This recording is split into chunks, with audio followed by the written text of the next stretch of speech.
Muy buenos días, yo soy Lourdes Martínez. Hoy es sábado 28 de noviembre del 2015. Hola Martín, buenos días, ¿cómo estás? Hola Lulú, amigos del auditorio, muy buenos días. Saludamos a toda la clase trabajadora del país, a los jubilados y miembros activos en resistencia del Sindicato Mexicano de Electricistas. Aprovecho para enviar un saludo a mis compañeros de la división de Tepustepec, allá en la hidroeléctrica de Lerma, donde tuve la oportunidad de estar con ellos el día de ayer.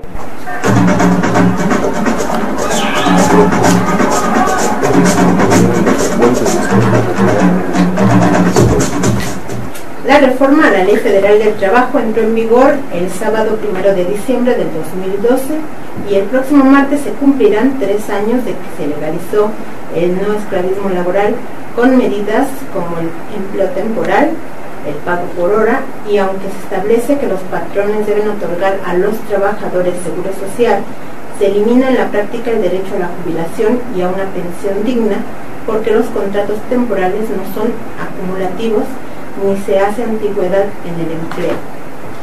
Prohibido olvidar que luego entró en vigor la reforma laboral no esclavista, se interpusieron más de 3 millones de amparos, pero ningún amparo prosperó, pese a que esa reforma laboral violó los derechos humanos establecidos en la Constitución mexicana y en 65 convenios internacionales en materia de trabajo digno.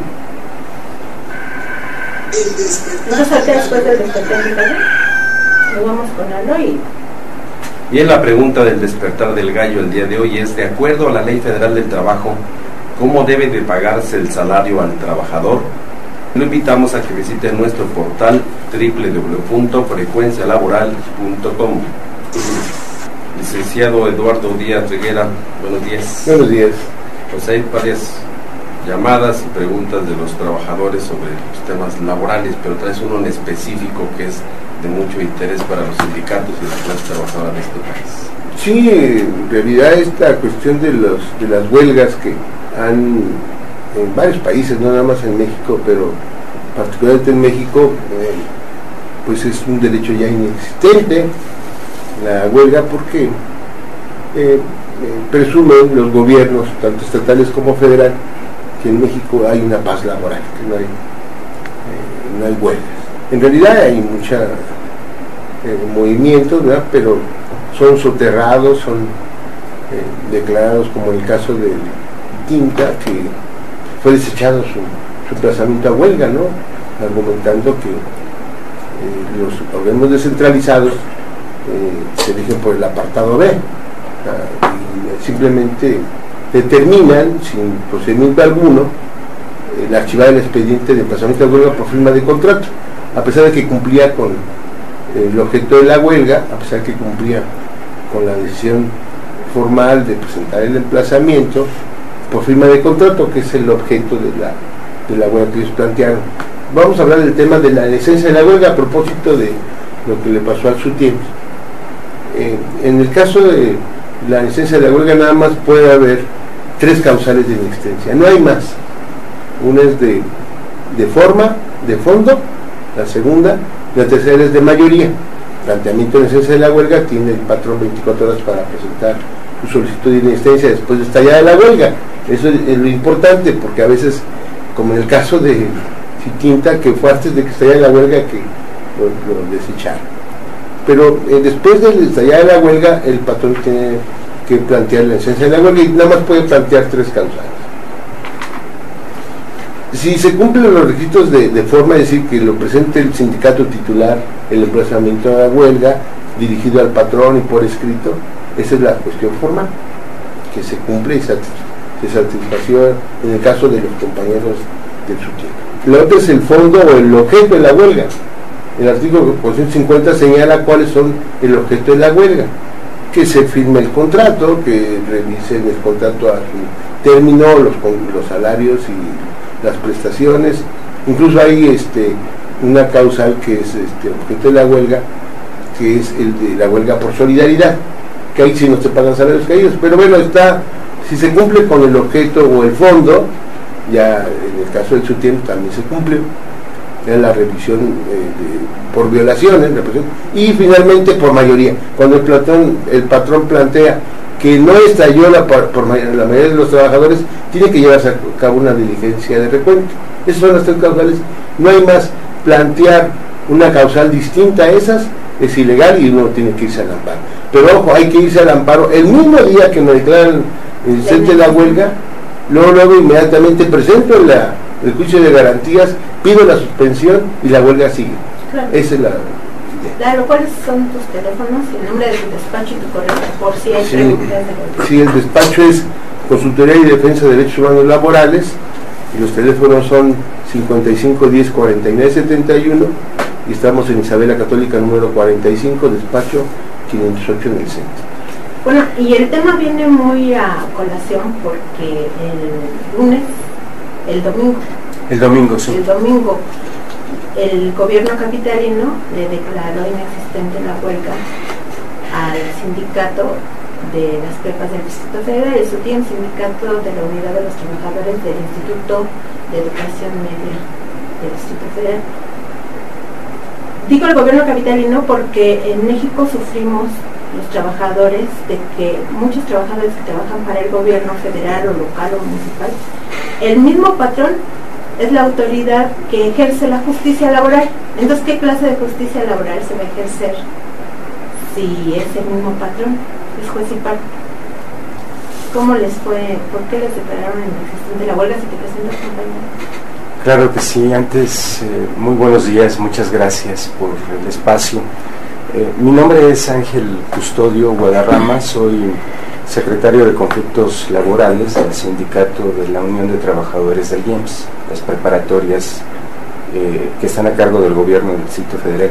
Y dices muy bien, efectivamente la declaratoria de inexistencia viene del gobierno.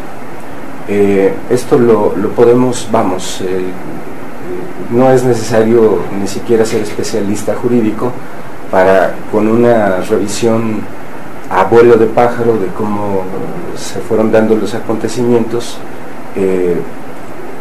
podemos entender que se trata de una política de Estado en donde hay una armonía muy interesante entre las autoridades del instituto, los funcionarios de la Junta Local y el gobierno central. Durante todo este periodo nuestra huelga originalmente estaba programada para estallar el 5 de noviembre y decidimos aplazar el estallamiento para el día 17 en vías de buscar el diálogo con los distintos niveles de gobierno, el diálogo con las autoridades del instituto, con el gobierno central, con la Secretaría de Educación local, con la Secretaría de Gobierno local. En fin, en todos lados nos cerraron la puerta y no nos quedó más remedio que estallar. Entonces el problema se da que justo hoy, hace 8 días, nos citan a una audiencia para responder a la solicitud del instituto de la declaración de inexistencia. Presentamos las pruebas que juzgamos pertinentes en cuanto a los planteamientos que hacía el instituto, y en esa misma audiencia el funcionario de la Junta nos aclara que va a haber una audiencia posterior para cualquier otro tipo de declaratoria que pudiera orientar el juicio de la Junta. Eso fue el sábado a las 8:30, cerca de las 9 de la noche, y finalmente la declaratoria salió muy madrugadora, a las 7:30 de la mañana del domingo siguiente, en donde nos ordenaban hacer la entrega de las instalaciones antes de 24 horas. Y entonces, por una parte, les declaran inexistente la huelga y es la misma autoridad, o sea, es el patrón, es el que comete el delito, el mismo que se juzga, digamos, ¿no? O sea, no hay justicia. No hay justicia plena, y con esto se está violando además otro derecho, no hay justicia plena. Y por otra parte, la misma autoridad, ustedes hicieron un meeting para pedir la renuncia de Pablo Franco. ¿Por qué piden la renuncia de este funcionario? Bueno, Pablo Franco ahora, como funcionario de la Junta Local, nos parece que no ha dejado de ser un operador político Pablo Franco, en el origen de nuestro sindicato, fue nuestro asesor jurídico, así es que conoce muy bien la estructura interna de nuestra organización sindical. Hace un rato que él, en lo formal, se separó de su despacho para ser funcionario de la Junta, pero nosotros continuamos trabajando con ese despacho como organización hasta que pues caímos en cuenta de que en realidad estaban dosificando el trabajo jurídico de asesoría. Me refiero al hecho de que el emplazamiento a huelga es el recurso jurídico que tenemos para incitar a una negociación para la resolución de cualquier problema en la relación laboral. Entonces, en algún momento nosotros decidimos hacer un emplazamiento por violaciones al contrato colectivo, y este emplazamiento se fue aplazando y aplazando y aplazando porque el abogado de este despacho, originalmente de Pablo Franco, pues nos decía que la Junta no notificaba a la autoridad, o que la Junta pedía esto, que la Junta pedía otro. Curiosamente, Pablo Franco es el que se encarga de las situaciones de los contratos colectivos, y curiosamente ya crearon otro sindicato con el comité que él asesoró. ¿A quién le dan un registro tan rápido para un sindicato? Pues sí, es muy curioso. Es un sindicato que ellos publicaron una lista de sus integrantes, 20, el mínimo que marca la ley, en donde aparecen compañeros que formaron parte incluso del comité ejecutivo. De hecho, uno de los compañeros que forman parte de este sindicato fue secretario general del... Y era el que asesoraba a Pablo Franco, curiosamente. Sí, exactamente. Eran, digamos, el mismo equipo, y le dan de inmediato un registro, cuando en muchos casos hay trabajadores que hasta han secuestrado, han encarcelado, los despiden de inmediato, y algunos hasta los han desaparecido por solicitar el registro de un sindicato. Y aquí se los dieron de la noche a la mañana, y eso pues sí hay que pedir que la autoridad investigue por qué quieren crear un nuevo sindicato.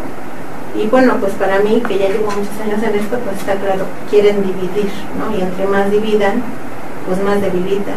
Ojalá los trabajadores no se dejen dividir, pero está muy difícil.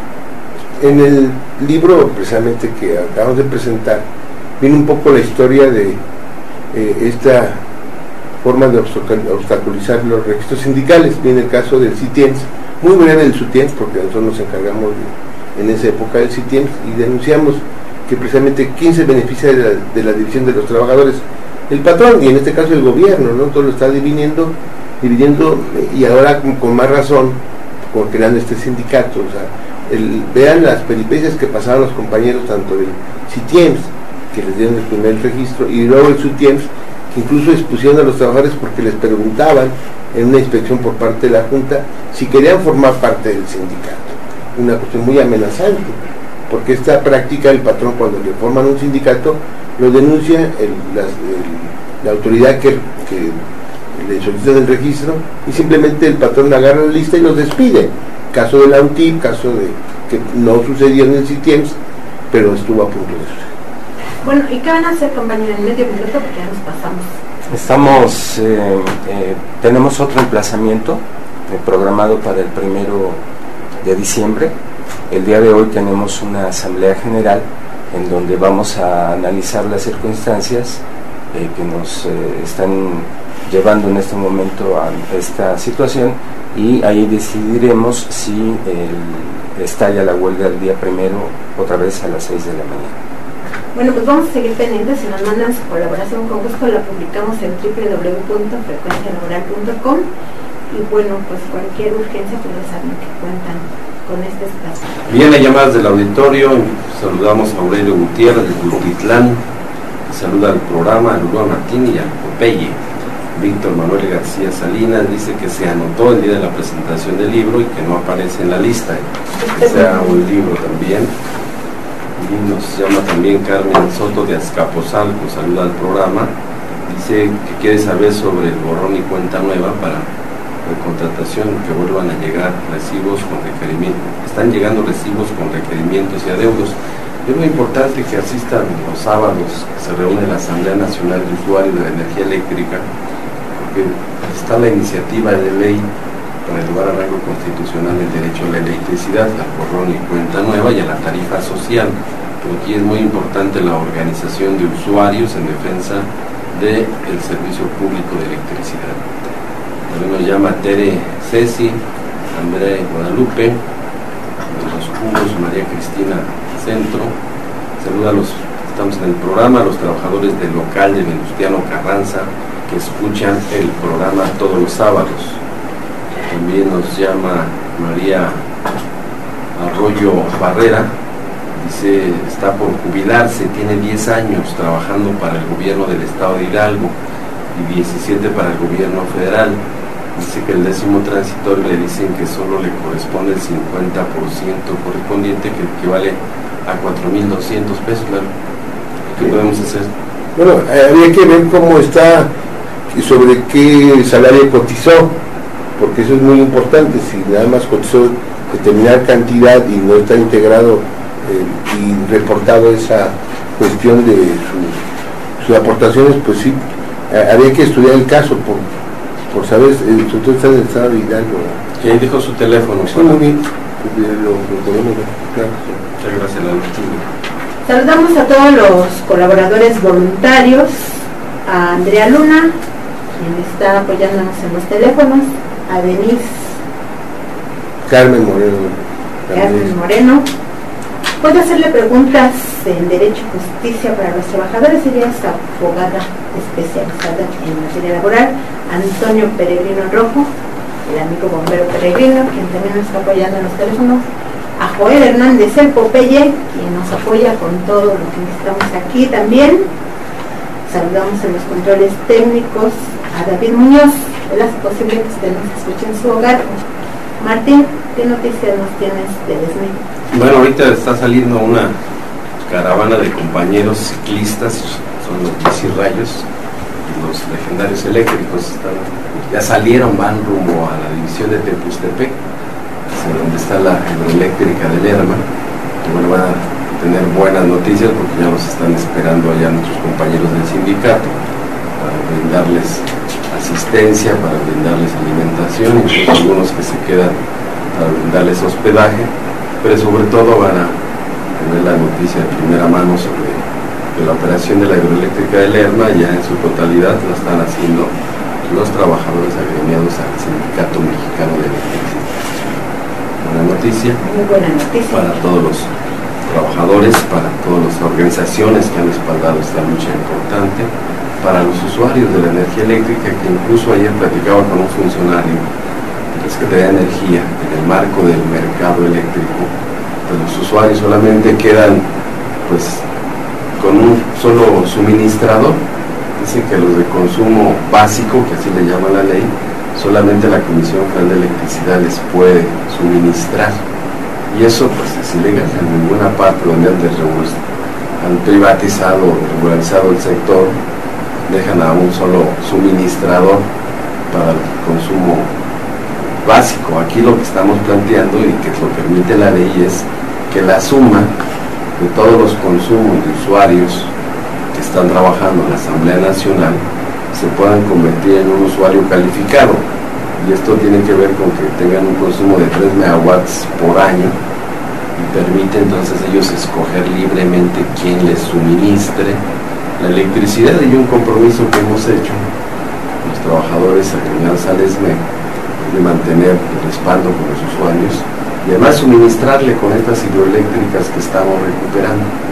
Son hidroeléctricas que el costo de producción es muy bajo, que permite darles una tarifa pues, por debajo de lo que hoy se está pagando por Comisión Federal de Electricidad, y continuar en la lucha para exigir a los diputados y senadores que los usuarios de consumo básico no puedan depender solamente de un suministrador, cuando vemos las prácticas de la Comisión Federal de Electricidad, que por cierto esta semana el escándalo fue de una licitación de $497 millones, que por intereses del propio director de Pemex, conjuntamente con el director de CFE, Rico Ochoa, se la otorgan a OHL. Todos los contratos se están entregando a OHL. Pero ni siquiera cumplen con las formalidades que establecen la ley de licitaciones, sino que ya es entre cuates, ¿no? Están los audios, están incluso videos de las reuniones que hacen entre funcionarios para designarles a quienes dan las nuevas obras.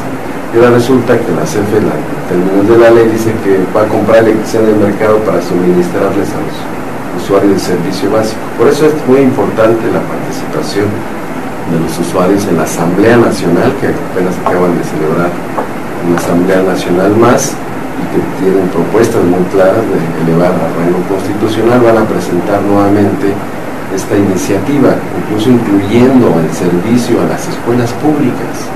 En todo el país están cortando el suministro de energía eléctrica a las escuelas públicas, violentando pues, lo que establece la Constitución. Imagínate una escuela, que es una obligación del Estado proporcionar la educación laica, gratuita y obligatoria, pues las tienen sin luz, porque les llegan los altos costos de los recibos de luz. Entonces en la iniciativa también se va a plantear que las escuelas públicas tengan acceso a una tarifa social.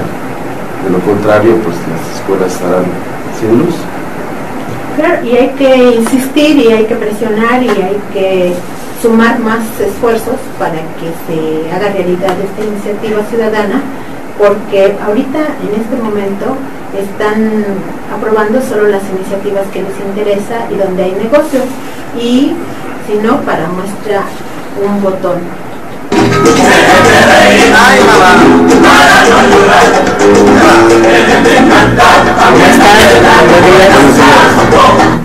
Nos vamos a reír para no llorar, como dice la canción de Rubén Blades, porque el senador panista Javier Lozano intentó hacer un madruguete legislativo en la Comisión de Comunicaciones y Transportes del Senado de la República para intentar librar a duopolio Televisa TV Azteca de pagar una multa de entre 300 y 400 millones de pesos que se le impondrán a todas las estaciones de televisión o canales de televisión que dejen de transmitir a partir del 1 de enero del 2016 por el famoso apagón analógico, porque ya deben transmitir en señal digital y debieron haber hecho sus adecuaciones tecnológicas e inversiones para ello. Como no lo han hecho, pues van a dejar de transmitir y eso les provocará una multa.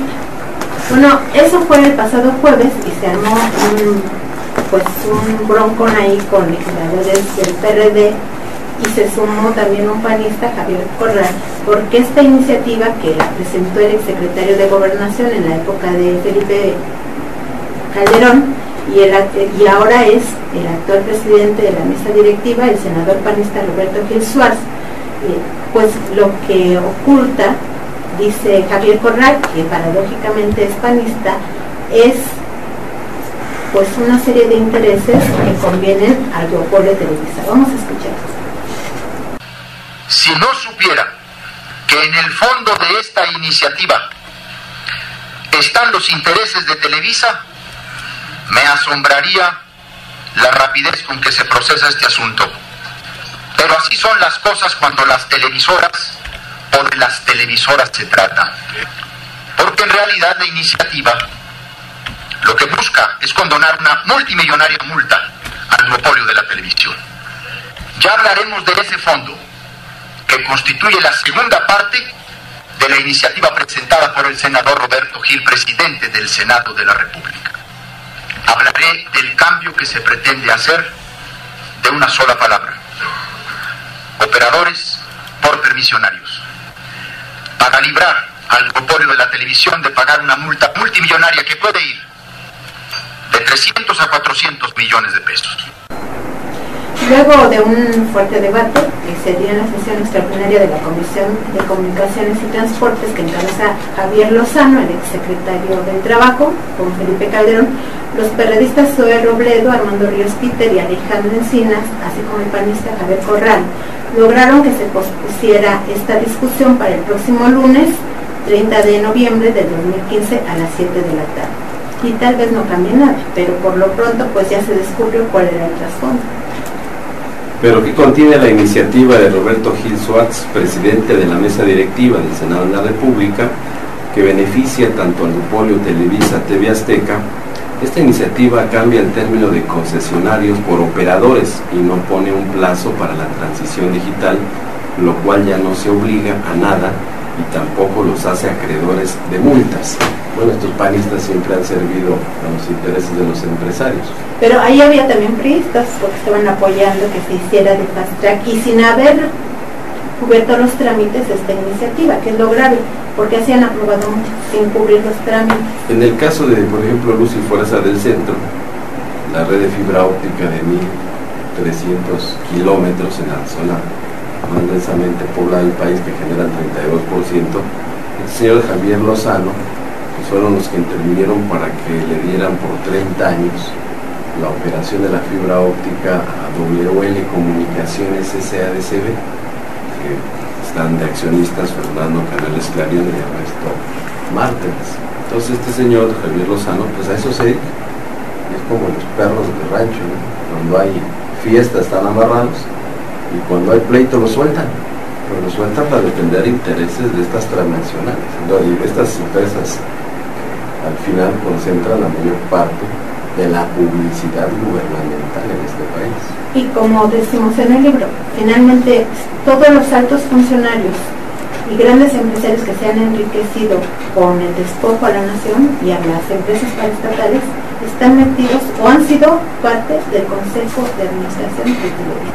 Tenemos más información, pero quiero comentarles que había una lista de 23 personas que querían libro, o 20, si no mal recuerdo. La semana pasada le hicimos, pero vinieron más. La verdad es que ya no hay libros. Tenemos unos paquetitos que ya están comprometidos con bibliotecas. De hecho, ya empezamos a entregar a Trado, que es una cooperativa de llantos, que eran los trabajadores de Euskadi, porque no tienen biblioteca, pero para que la inicien. También al ESME le vamos a dar un paquetito para que tenga ahí en su biblioteca, que sí tenía biblioteca, pero pues cuando supongo yo ahora que ya se están reinstalando, van a volver a acomodarla. Como la teníamos para consulta, incluso se van a abrir algunas escuelas. La hidroeléctrica de Lerma tenía una escuela primaria dentro de las instalaciones. La escuela es artículo 123, Tomás Alva Edison. Ayer que estuve por allá, bueno, vamos a volver a abrir la escuela primaria para los hijos de los trabajadores y para los hijos de la comunidad de Tepustepec, porque fue cerrada violentamente por el ejército en octubre del 2009. Y aquí efectivamente nosotros tenemos una biblioteca importante que la vamos a condicionar para seguir fomentando la lectura. En lugar de las pantallas para ver a Televisa y a TV Azteca, mejor un libro. Claro, y le mandamos libros a todas las delegaciones del SUTIEMS que tienen biblioteca. Me dice Edgar, se los llevó, dijo que se encargaba de distribuirlos, a Lalo y a varias personas más que ya les hemos dado. También le vamos a dar a la Universidad Metropolitana y a otros más, pero el caso es que vinieron más personas a pedir libro y trajeron hasta su copia de su credencial. Miren, por atención a ustedes que vinieron, les vamos a dejar libro, pero realmente libros ya no vamos a dar porque ya no tenemos, ya como les comento, ya hasta nos sobregiramos. Qué bueno que hubo mucha demanda, pero lo que vamos a hacer es subirlo al internet. Ya Carlos Guillén, que nos hizo favor de la edición, de hacer la edición del libro, ya lo editó para internet y lo vamos a subir a más tardar en 2 semanas, ya va a estar ahí para que quien quiera consultarlo lo va a tener ahí en una edición ligera, pero también vamos a tener una edición pesada para quien lo quiera imprimir y repartir, pues nos va a dar también mucho gusto que lo hagan, porque un agradecimiento a los compañeros de la Universidad de Chapingo, del Sindicato de Académicos, porque ellos mandaron a hacer 1000 libros y los van a repartir entre sus agremiados. Entonces son los libros que tenemos comprometidos, ya no vamos a dar más. Los que vinieron ya saben quiénes son, dejaron su copia de credencial, pero ya a nadie más le vamos a dar libros. Yo me quedé al final con un libro que también lo firmamos ese día, de la licenciada Mónica Farfán, pero son libros que están comprometidos. Ya sí, porque qué bueno, les agradezco mucho que hayan ido, estuvo muy agradable la presentación, todos salimos muy contentos, pero ya no hay libros, desafortunadamente. Va a haber digitales y yo voy a mandar a hacer discos, Eso sí los vamos a estar regalando. Nos acompaña en el estudio Nora Genit Amezcua, ella es abogada especializada en materia laboral. Y vamos a hablar de la reforma laboral, pero antes pues vamos a hablar de un evento que tuvieron y también ella participó y fue de las organizadoras, que fue una convención que se llamó Convención Nacional por los Derechos a la Salud, Pensiones y Jubilaciones, Seguridad Social, Trabajo y demás derechos sociales, que se realizó este 25 de noviembre del 2015. Eso pues se realizó en el Sindicato Mexicano de Electricistas el miércoles pasado. Yo estuve un rato por ahí y entre las cosas que se analizaron fue que debido a negocios entre altos funcionarios con grandes laboratorios, con grandes hospitales y grandes negocios de la salud, están desmantelando los servicios públicos, como los del IMSS, como los del ISSSTE y como los servicios para trabajadores de empresas que pues ahí invierten sus recursos. Hubo ahí 51 organizaciones y acordaron crear un instrumento de lucha para defender la salud pública y la seguridad social. Pero me quedé yo pensando, Nora Genit, que a lo mejor hay que explicarle así al grueso de la población que ya no le tocó vivir esto de la seguridad social, sobre todo a los jóvenes. ¿Qué es eso de la seguridad social? ¿Por qué no se les explica? Bueno, primero dar un afectuoso saludo a todas las compañeras y compañeros que hicieron posible esta convención creadora de soberanía popular. Realmente es un hito histórico y no solo se lucha por la seguridad social, sino por el trabajo, la salud, en general por los derechos sociales. Ahora bien, ¿qué es la seguridad social?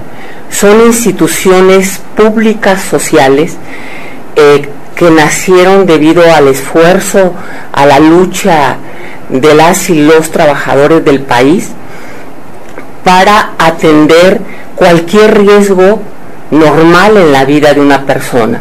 Si se enferma, si tiene un riesgo de trabajo, si ya llegó a cierta edad y demás. Es decir, es una relación jurídica indispensable para que un trabajador tenga un nivel digno de vida. Entonces no se puede permitir que eso desaparezca. Claro, la seguridad social comprende la salud y en la salud va incluido pues la atención médica, la atención a la maternidad, la atención a accidentes de trabajo, enfermedades de trabajo y también un ahorro para el día en que tengan que retirarse por vejez o cesantía, que es la pensión digna, ¿no? Así las pensiones y jubilaciones, o también una pensión por incapacidad por enfermedad o accidente. Todo incluso guarderías. Guarderías, exacto. Exacto. Pero estaba yo pensando que también incluye la vivienda, la seguridad social. Desde luego, es decir, tú hablabas del IMSS y del ISSSTE, pero también están las instancias de vivienda que forman parte de la seguridad social, destacadamente el Infonavit y el FOBISSSTE, que forma parte del ISSSTE, ¿no? Sí, porque de eso no se habló en el foro, pero si se va a hablar de seguridad social se tiene que incluir vivienda digna. Sí, lo que sucede es que ahorita la amenaza está sobre la salud y la seguridad social, pero la vivienda es un rubro central, ¿no?, en el marco de la seguridad social. Bueno, quiero comentarles que desde el 4 de noviembre está detenido uno de las personas que más ha luchado por la vivienda, bueno, para que se haga justicia por fraudes que se han cometido por parte de las grandes inmobiliarias como Omex,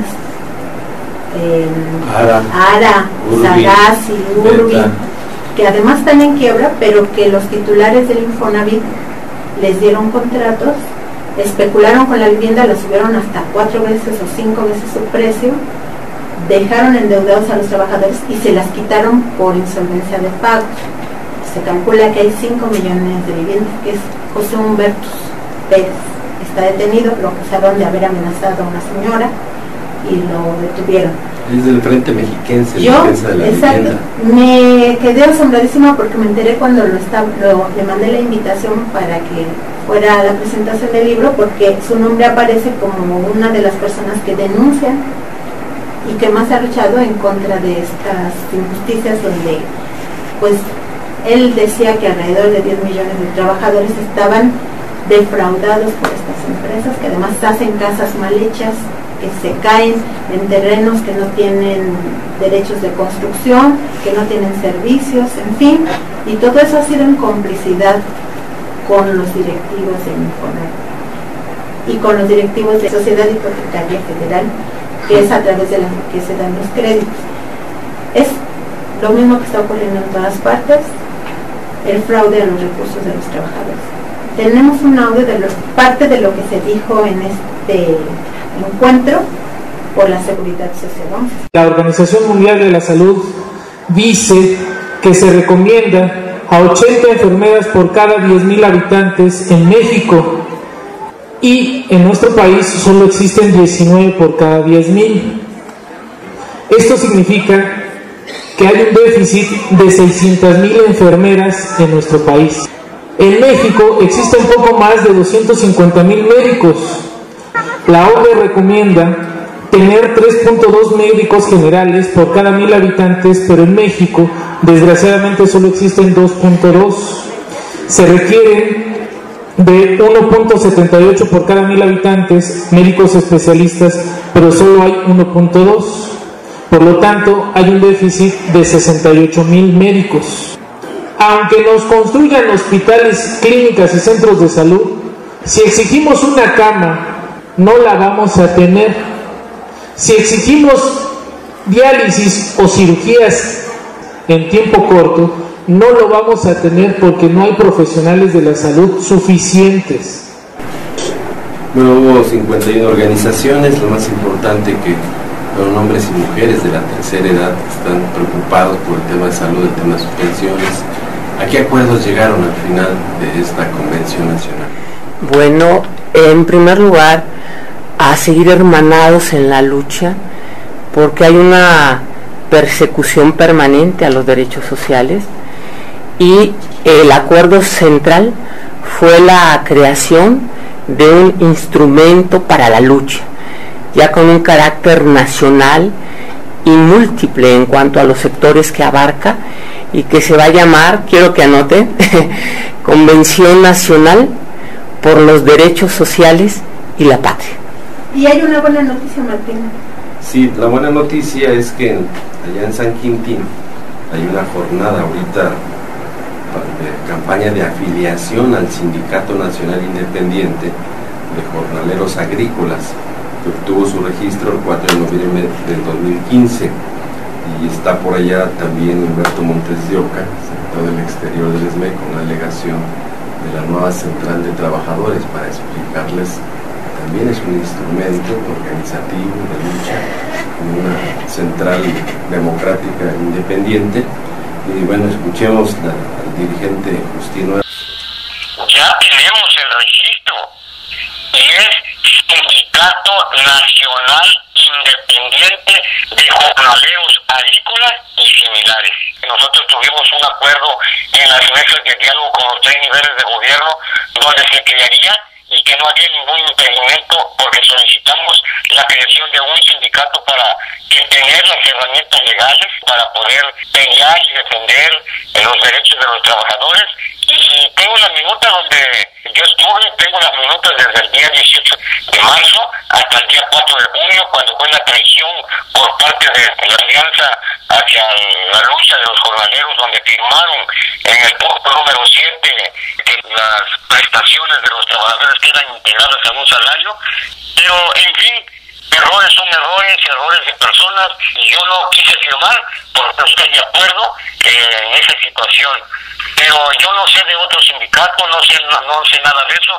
Es más, y si lo hubiera, qué bueno que esté con esa convicción de luchar por los trabajadores, de que realmente los trabajadores tengan lo que se merecen, pero que cumpla en defender y hacer valer y hacer respetar esos derechos de esos trabajadores que nunca han respetado. Y ya hablando de las prestaciones que quedaron de resolverles, ¿ya les empezaron a resolver sus demandas? No es tan fácil ni tan sencillo con esa maldita firma que dio la alianza el día 4 de junio, donde las prestaciones quedaban integradas. Quiere decir que nomás están utilizando a los trabajadores para otros fines. Pero nosotros vamos a seguir peleando, y usted bien sabe que por momento el sindicato primero es informar, presentarse ante los trabajadores. Ahora, después de esto viene una campaña de afiliación a todo aquel que se quiera afiliar y quiera. Nadie va a ser obligado, nadie va a ser forzado a nada que no quieran tener. Y después de eso se tiene que sacar una valoración de cuántos trabajadores de cada rancho tenemos afiliados para poder entrar y pelear el contrato colectivo, para poder defender a los trabajadores en cada uno de sus ranchos. Tenemos llamadas del auditorio. El señor Venancio de Charco, de Jardines de Charco, dice que le gusta mucho el programa y saluda a la mesa. Ernesto Brambila dice que manda saludos a Martín y a toda la mesa. Muchas gracias por su saludo. Rogelio Cortés, jubilado, solicitó su libro, dice, se apuntó el sábado pasado y se enfermó, ya no pudo recoger su libro. Felicita al programa y a sus conductores. Claudio Ramírez, de Villa de las Flores, Porcalco, felicita al programa y saludos al Popeye. Bueno, Ángel Cervantes dice que Peña Nieto tiene un problema de vanidad y ha atropellado la economía nacional al favorecer a empresarios voraces. Tenemos más información. Hay que estar pendientes porque otra de las cosas que se quieren aprobar de Fast Track es la Ley Federal de Transparencia e Información Pública. Ya se anunció que se va a aprobar antes del 15 de diciembre y es una ley que nos involucra casi a todos los que reciban recursos públicos, sindicatos, ONGs, dependencias públicas, empresas, porque hay muchas empresas que reciben recursos públicos, tienen que publicar un portal y detallar en qué están usando esos recursos, pero nos involucra a los que no tenemos subsidios también, porque en teoría podemos solicitar la información, pero hay un dato curioso, porque aparece como la panacea esta ley de transparencia contra la corrupción, pero dice en uno de los primeros articulados que toda la información va a ser pública de entrada, excepto la que ponga en riesgo la seguridad nacional y la que sea confidencial. ¿Y quién creen que califica lo que es confidencial o no? El funcionario de la dependencia. Entonces, si dio un contrato como los de OHL, ahí a sus cuates, sin licitación y demás, nada más con que le ponga esta información es confidencial y ya no podemos saber. Y además le están dando algunas facultades al INAI, este Instituto Nacional de Acceso a la Información, que están fuera del marco legal. Por ejemplo, alguien solicita la información, vi un debate entre los consejeros donde están pidiendo la información de todos los jubilados de luz y fuerza del centro para saber cuánto es lo que están percibiendo y cuánto es lo que se paga al Seguro Social. Y se hizo el debate y los argumentos que dieron era de que porque eran recursos públicos. Sin embargo, llama la atención de que no llaman al interesado. O sea, entre ellos discuten, resuelven, y el interesado, que es el jubilado o el que representa a esta organización, por ejemplo en este caso el Sindicato Mexicano del IGES, no los llaman a argumentar. Y lo que está sucediendo, o sucedió con muchos de los que se liquidaron, que dieron su información, y muchos de ellos fueron asaltados, secuestrados y les quitaron su dinero. Y entonces ahí pone en riesgo la seguridad de las personas, pero lo paradójico es que no llaman al interesado al juicio para ver si está de acuerdo que se den la información, y cuando tú pides saber quién es el que está solicitando la información, resulta que no existe. En esos casos lo hemos solicitado para ver quién es, no existe. Y otro caso que nos pasó también con ellos mismos, solicitamos porque en el INAI, que antes era el IFAI, despidieron a trabajadores, los liquidaron y pedimos, a ver, danos la lista de los que trabajaban ahí, ya no trabajan y cuánto fue lo que se les dio para su liquidación, y contestaron que no podían porque ponían en riesgo la seguridad de las personas. Y para un lado sí, se mueven, pero no dejemos de ver que uno de los consejeros era el secretario particular de Salvador Vega Casillas, que era de la función pública, que firmó el decreto de extinción de luz inconversa del centro. Otra es Patricia Cruzahín, que estaba de investigaciones públicas de la UNAM, esposa de un exdirector de luz inconversa de Piña Olaya. O sea, los puestos que se dan así por cuentas entre los partidos. Entonces, ¿qué democracia en un instituto de esta naturaleza? ¿Qué transparencia? ¿No? ¿Qué transparencia? ¿Quién los elige? Bueno, como ya nos está correteando el tiempo, Nora Genis nos acompaña para hablar de un aniversario luctuoso de la Ley Federal del Trabajo, porque hicieron la reforma laboral y quitaron muchos de los derechos, más de 36 derechos que se habían conquistado. Pero solamente quiero comentarles que hoy a las 10 de la mañana va a haber una marcha de maestros y de padres de familia del número 43 que pusieron en memoria de los estudiantes de Ayotzinapa que están desaparecidos, aquí en Reforma y Bucareli, y va a caminar hacia Gobernación, porque se están haciendo los exámenes de evaluación y realmente ha habido guerra civil en Veracruz, en Tlaxcala, en los estados donde se esperaba no ha habido, y donde ni se imaginaban ha habido realmente una resistencia muy fuerte de los maestros. En Sonora no pudieron hacer el examen, de hecho los maestros no se presentaron al examen, sí hubo ahí unos empujones. En Hermosillo había 60 y tantos candidatos a hacer el examen y solo se presentaron 13, o sea, en lugares donde ni idea había de que había resistencia, hay resistencia. En Jalisco tampoco pudieron hacer el examen, en fin. Y toca ahora a Oaxaca, donde ya se desplegaron 5,000 efectivos, ya dijeron que los maestros no van a hacer el examen, pero en Veracruz entraban a los hoteles de los maestros a sacarlos para obligarlos a ir a hacer el examen, y eso fue lo que provocó los heridos y detenidos. Además, este instituto que hace la evaluación, ¿quién los pone? A propuesta del presidente lo ratifica el Senado. Luego habría que hacer un examen. ¿Y quién hace el examen? Lo hacen de manera unilateral. Yo creo que si ese examen se los pusieran a los diputados y a los senadores, no lo pasan. No, ni los secretarios de educación. Yo preguntaría si el secretario de educación pasaría ese examen. O Alejandra Barrales, que fue sobrecargo, y no sé si tenga un estudio sobre educación o pedagogía de perdidas, creo que no. Entonces ponen a sus amigos, a sus novias, exnovias, y bueno, ella declaró que era la novia de Miguel Ángel Mancera, lo declaró públicamente. Después se separaron, pero ¿cómo es posible que ocupen cargos personas que no están capacitadas para ese cargo, que les hagan el examen y después que exijan a los demás?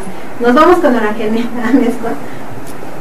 Bueno, pues tenemos que recordar que el 1 de diciembre se cumple un año más de la contrarreforma derechista a la Ley Federal del Trabajo, que viene del año 2012, la cual hizo pedazo los derechos individuales y colectivos de los trabajadores. No se tentaron el corazón para mandar a la pobreza a la inmensa mayoría de las personas que viven de su trabajo. Vemos cómo se está contratando cada vez más a jóvenes por 10, 12 pesos la hora. Vemos cómo ya prácticamente no existe la estabilidad laboral, que es la base de un proyecto de vida. Inclusive cómo la huelga ya es prácticamente un delito, etcétera.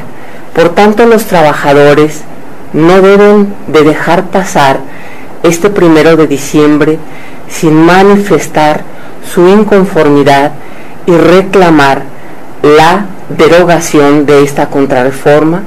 Con este motivo les invitamos para que este 1 de diciembre a las 10 horas, 1 de diciembre a las 10 horas, porque después me preguntan, estemos en el Ángel de la Independencia para exigir lo señalado, es decir, que volvamos a un derecho laboral constitucional conforme al artículo 123 constitucional. Después, solo en forma muy rápida, señalar que el jueves pasado en la UAM Iztapalapa se bloqueó la realización de una conferencia sobre la contrarreforma al pensionista, que esto es muy inadecuado porque una universidad debe ser ejemplo de pluralidad de opiniones, y si las autoridades no están mintiendo respecto al pensionista, ¿por qué bloquean a las personas que estamos diciendo la verdad, en el sentido de que esta importante institución no está privatizada, que fue un logro debido a la lucha de los trabajadores en el año 2007, y que indudablemente si se hace la privatización, eso va a representar un golpe a derechos sociales adquiridos. Finalmente, gracias al apoyo de los trabajadores a las carreras, se hizo la conferencia, pero a media conferencia otra vez bloquearon el espacio y se tuvo que terminar literalmente abajo de un árbol y de una marquesina. Eso no se vale. Los trabajadores tienen derecho a escuchar la verdad. Bueno, es el martes a las 10 en el Ángel de la Independencia para reclamar la derogación de la contrarreforma a la Ley Federal del Trabajo. Y también dicen que ese día van a aprobar la reforma a la ley del ISSSTE para mandar a la banca privada todas las pensiones del ISSSTE que están en el pensionista.